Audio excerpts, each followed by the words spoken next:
계속해서 마태복음 24장을 보겠습니다. 24장 13절입니다. 그러나 끝까지 견디는 자는 구원을 얻으리라. 이 끝까지 견딘다고 말씀을 하는데 뭘 견딘다는 말인가? 그 앞구절에 보면 이 불법이 성함으로 사랑이 식어진다고 말씀을 하고 있습니다. 그리고 마지막 때 참 하나님의 진짜 참된 복음이 증거되고 그 말씀을 따라 사는 사람들에게는 환난이 임하고 서로 잡아주고 그리고 온 세상 모든 민족으로부터 미움을 받을 것이라고 했는데 바로 그 환난을 끝까지 견디고 이기는 사람은 구원을 받을 것이다. 그런 말입니다. 불법의 성에서 이제 예수님의 사랑이 완전히 식어지는 그런 시대에 우리가 살고 있기 때문에 참 예수님을 믿고 참된 하나님의 복음과 은혜를 받을지라도 예수님의 사랑이 우리 마음속에 강하게 세워지는 게 참 어렵습니다. 왜냐하면 온 세상 사람들 모든 교회에 예수님의 사랑이 완전히 식어져 버린 그런 상태예요. 사랑한다고 하면 이기적인 사랑이고 사단의 충동에 의해서 하는 그런 사랑 외에는 이 참된 정말 하나님께서 우리를 사랑하시는 그런 사랑은 찾아볼 수 없는 그런 때가 되어버렸습니다. 이런 상황에서 그렇게 식어지는 그런 영향력을 끝까지 견디고 예수님의 사랑이 우리 속에 생길 뿐만 아니라 그 사랑이 우리 속에 충만해지는 그런 이 믿음의 삶을 사는 사람은 구원을 얻을 것이다. 그렇게 말씀을 하셨습니다. 자, 마태복음 24장 14절 15절입니다. 사실 마태복음 24장 재림 예언의 중심은 이 두 구절입니다.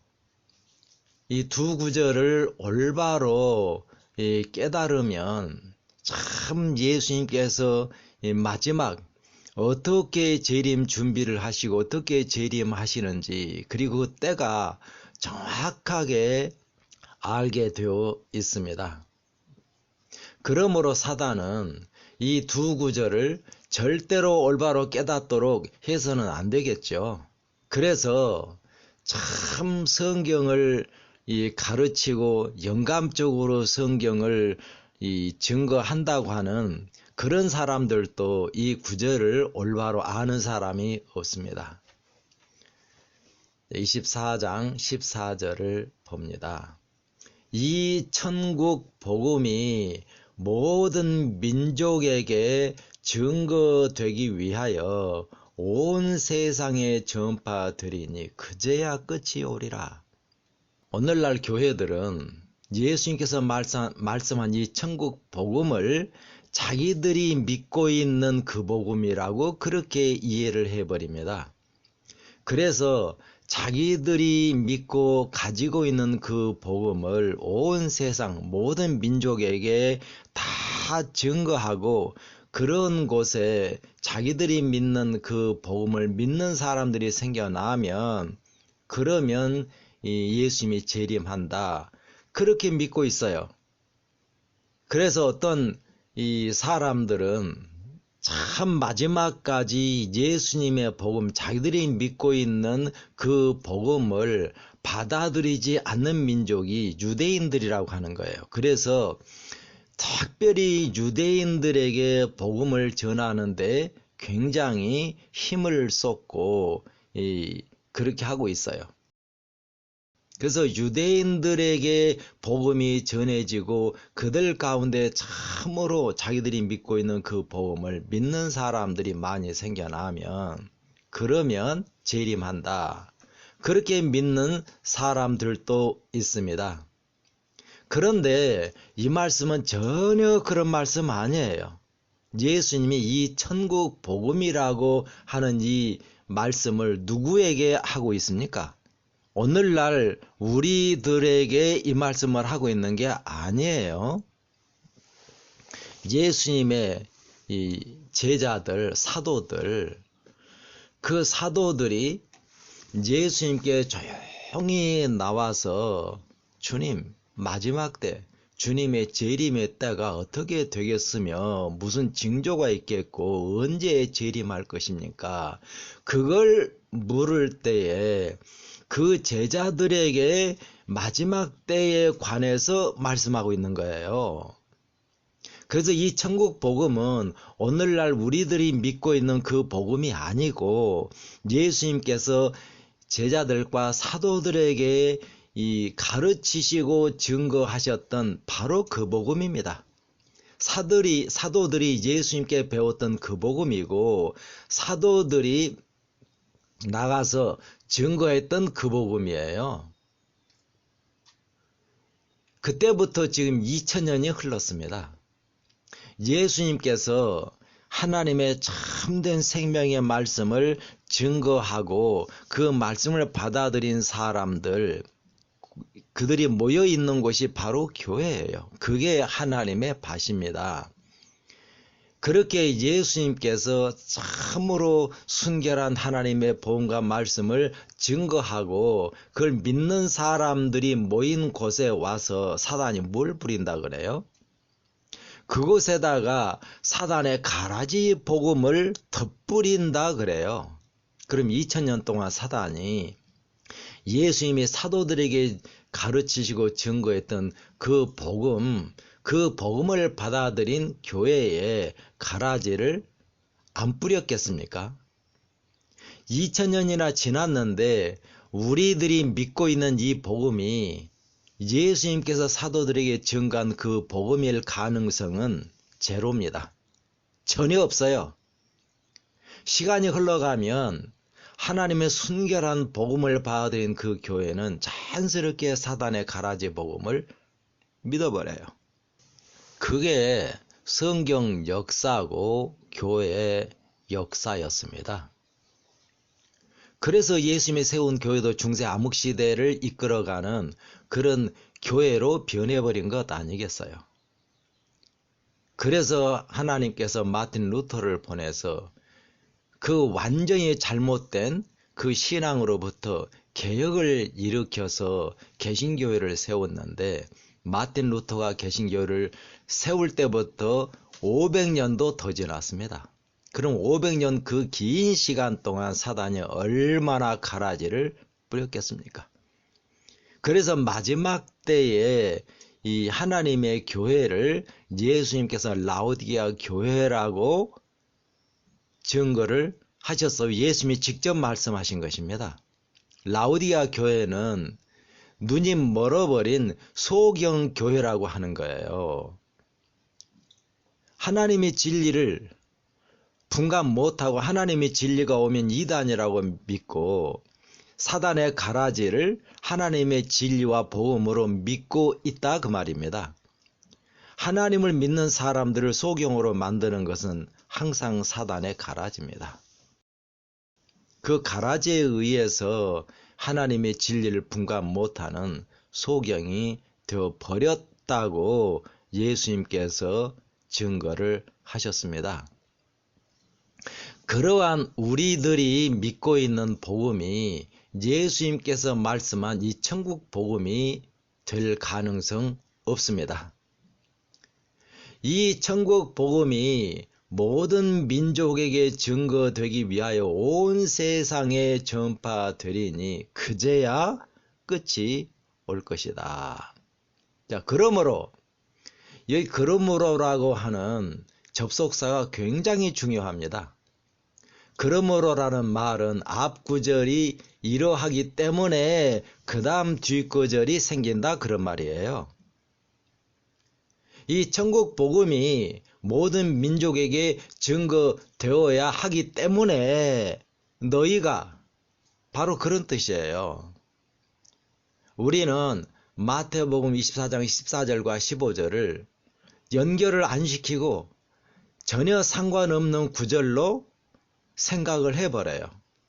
그런데 예수님께서는 그러므로라고 하는 접속사로 연결을 시키고 있습니다. 이 천국 복음을 모든 민족에 증거하려고 하면 그 천국 복음이 올바로 깨닫고 있는 한 백성이 생겨나야 될 것 아니겠냐고요. 천국 복음을 올바로 알아야 그 천국 복음을 증거할 것 아니겠냐고요. 그래서 15절의 말씀을 하시는 것입니다. 이 15절이 굉장히 중요한 말씀입니다. 자, 그러므로 이 천국 복음을 올바로 깨달아야 모든 민족에게 증거를 할 것이기 때문에 그런 말이에요. 너희가 선지자 다니엘의 말한 바 멸망에 가증한 것이 거룩한 곳에 선 것을 보거든 읽는 자는 깨달을진저. 심지어 다니엘서 이 예언을 읽는 사람은 깨달으라고 예수님께서 강력하게 명령을 하고 계십니다. 다니엘서 이 예언, 멸망에 가증한 것이 거룩한 곳에 선 것을 본다는 말은 깨닫는다는 말이에요. 이 구절을 누가복음 21장과 연결시켜서 완전히 잘못 풀어가 버리는 사람들이 있습니다. 누가복음 21장 20절로 24절에 있는 말씀하고 연결시키면 마태복음 24장 15절이 바로 누가복음에서 말씀한 그 말씀이라고 쉽게 이해가 되어버려요. 그래서 굉장히 영감적으로 이 말씀을 풀었다, 그렇게 생각이 됩니다. 그런데 마태복음 24장 15절 다니엘의 예언과 누가복음 21장의 말씀은 전혀 상관없는 그런 말씀입니다. 자, 누가복음 21장 20절부터 보겠습니다. 너희가 예루살렘의 군대들에게 에워싸이는 것을 보거든 그 멸망이 가까운 줄을 알라.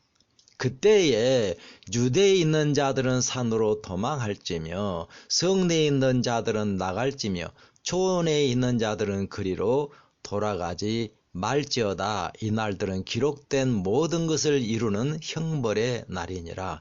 그날에는 아이벤 자들과 젖먹이는 자들에게 화가 있으리니 이는 땅에 큰 환난과 이 백성에게 진노가 있겠음이로다.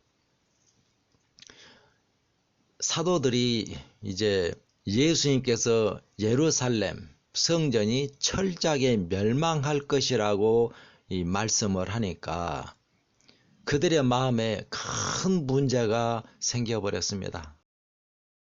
왜냐하면 그들의 모든 신앙의 중심이 예루살렘과 성전이에요. 그 성전이 망해버린다, 그런 것은 상상할 수가 없고, 그런 때는 하나님께서 세상을 완전히 버리고 끝내실 때다. 세상이 멸망시킬 때에 그 성전을 멸망시키지, 그렇게 생각이 되니까 예수님께 예루살렘 멸망하고 성전이 멸망할 때가 언제입니까? 그렇게 물어보는 거예요.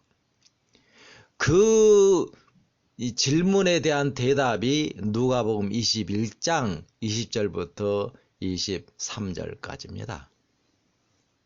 마태복음에서는 예루살렘 멸망에 대해서는 전혀 말씀하고 있지 않아요. 이 마태는 예수님의 이 마음과 이 마지막 때에 대한 이 말씀을 하시는 그 예수님의 뜻을 참으로 깊이 올바로 깨닫고 예수님의 뜻을 따라 마지막 때 재림 때에 관해서만 자세하게 마태복음 24장에서 말씀을 하고 있는 것이에요.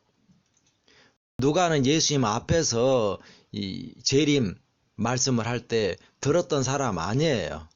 그 다른 사람들로부터 예수님께서 하신 말씀을 이제 전해 듣고 그것을 시간의 순서를 따라 이 기록을 한 사람입니다. 그러니까 누가는 예수님의 그 마지막 때에 대한 예언, 재림 예언을 하신 예수님의 목적, 예수님의 마음을 확실하게 알 수 있는 그런 처지에 있었던 사람이 아니에요. 그냥 사실만 기록을 한 것입니다. 여기 마태복음 24장 15절부터도 얼른 보면 누가복음 21장과 같은 의미로 생각이 돼요. 15절부터 한번 읽어봅니다. 그러므로 너희가 선지자 다니엘이 말한 바 멸망에 가증한 것이 거룩한 곳에 선 것을 보거든. 그러니까 여기 멸망에 가증한 것이 로마 군대라고 그 연결이 되는 거죠. 그래서 로마 군대가 예루살렘을 완전히 포위하게 되면 그걸 이제 보거든. 그렇게 누가복음 21장과 연결시켜서 이해를 하는 것입니다. 그때 유대에 있는 자들은 산으로 도망할지어다. 누가복음에서도 로마 군대가 예루살렘을 포위하면 유대에 있는 자들은 산으로 도망하라고 그랬잖아요. 그러니까 똑같은 말씀이라고 이해가 되기 쉽습니다. 그런데 좀 더 이 생각을 해보면서 이 구절을 읽으면 마태복음 24장 15절은 전혀 그런 의미가 아니라고 하는 것이 알아집니다. 자, 첫 번째, 로마 군대가 멸망에 가증한 것이냐고요. 유대인들에게는 로마 군대가 멸망에 가증한 것이라고 생각이 되었겠습니다. 왜냐하면 자기들을 지배하고 멸망시키고 하는 그런 군대니까 로마 군대만 보면 유대인들은 굉장히 싫어했습니다. 그런데 하나님도 그렇게 보실 것이냐 하는 것이에요. 하나님께서 이스라엘 사람들을 공격해오는 군대를 가증한 것이라고, 유대 나라를 멸망시켰다고 해서 하나님께 가증한 것이냐 하는 거예요. 하나님께 가증한 것은 군대가 아닙니다. 군대를 단 한 번도 가증한 것이라고 말씀한 적도 없고 그렇게 생각하신 적도 없습니다. 느부갓네살 왕, 바벨론 제국의 왕이었습니다. 그 느부갓네살 왕이 그 시드기야 왕 때에 군대를 동원해서 이스라엘과 예루살렘을 3번이나 점령을 했고 마지막 때는 완전히 멸망시키고 유대인들을 포로 사로잡아서 바벨론으로 끌고 가서 거기서 노예로 만들어 버렸습니다. 그런데 바벨론 군대를 하나님께서 가증한 것으로 생각한 것이 아니고요. 다니엘서 1장 1절에 보면 하나님께서 이스라엘, 예루살렘을 느부갓네살 손에 붙이셨다 그렇게 말씀을 해요. 하나님께서 바벨론 군대를 이끌고 와서 하나님께서 이스라엘과 예루살렘을 바벨론 군대가 점령하고 그들을 포로로 사로잡아 가도록 만드셨다고 하는 거예요. 바벨론 군대는 하나님의 뜻을 이룬 군대예요. 하나님께서 사용하신 하나님의 군대였습니다. 사단의 군대가 아니에요. 절대로 멸망에 가증한 것이 아니었습니다. 유대인들은 바벨론의 군대를 굉장히 싫어하고 자기들을 멸망시킨 가증한 것이라고 생각을 했겠죠. 그런데 그 군대를 누가 보냈다고요? 하나님이 보냈습니다. 이스라엘과 예루살렘을 느부갓네살 손에 하나님께서 붙이셨습니다. 이스라엘, 예루살렘, 로마 군대에 멸망한 것도 마찬가지입니다. 이스라엘과 이 예루살렘을 멸망시킨 것은 로마 군대가 아니에요. 그들의 가증한 신앙이었습니다. 항상 하나님을 대적하고 하나님을 반역하고 심지어 그들을 구원하기 위하여 오신 하나님 아들 예수님까지도 자기들의 유전, 가증한 그 신앙, 그게 사단의 가라지 신앙이에요. 그 신앙으로 예수님이 이단이라고 정죄하고 예수님을 죽이기까지 했습니다. 그러니까 결국 그들은 로마 군대에 멸망할 수밖에 없는 그런 끝까지 하나님을 대적하는 그런 신앙을 했단 말이에요. 하나님께 가증한 것은 로마 군대가 아니었고 이스라엘 사람들을 완전히 멸망으로 끌고 가고 하나님의 아들까지도 죽이게 만든 사단의 가증한 가라지 복음, 가라지 신앙이었습니다. 그게 바로 하나님의 사람들, 하나님을 믿는 사람들을 멸망으로 끌고 가는 거잖아요. 그래서 그걸 멸망에 가증한 것이라고 말씀을 한 것이에요. 그래서 그렇게 끝까지 하나님을 대적하고 반역하도록 만든 그 신앙이 하나님께서 그들에게 전혀 은혜의 역사를 할 수 없는 그런 상태로 만들어 버렸습니다. 그렇게 하나님을 대적하고 할 때는 마음이 굉장히 강팍해집니다. 이들이 멸망시키게 만든 것은 그들의 그러한 강팍한 믿음과 그들의 성질이지 로마 군대가 아니에요.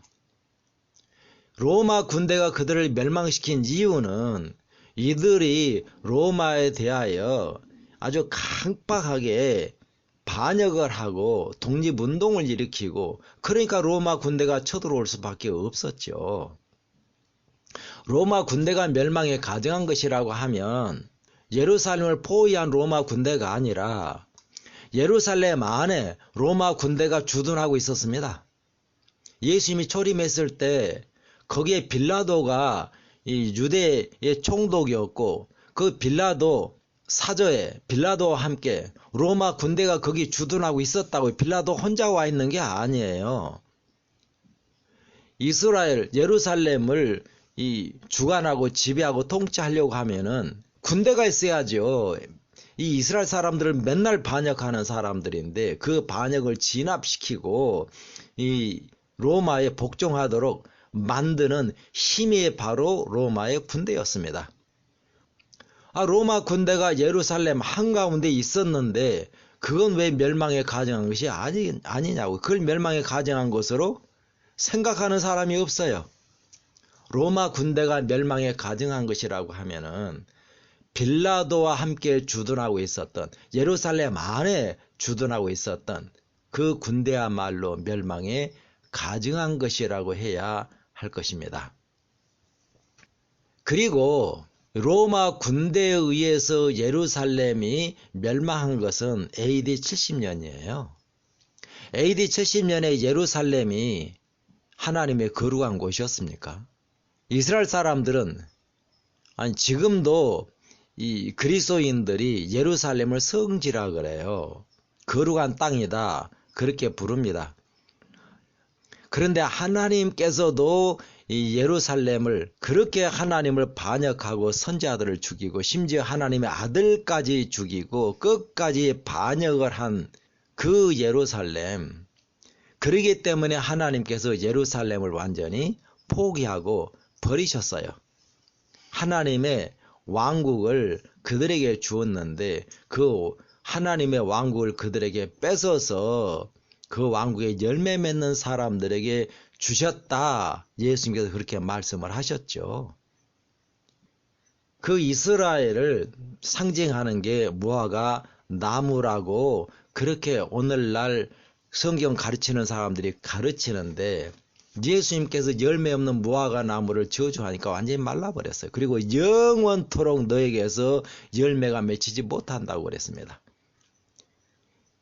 그 유대 이스라엘 하나님께서 완전히 버리셨고 다시는 하나님의 은혜가 그들과 함께하지 않는단 말이에요. 영원토록 열매 맺지 못해요. 그런 예루살렘이 어떻게 거룩한 곳이냐고요. 예루살렘은 전혀 거룩한 곳이 아니에요.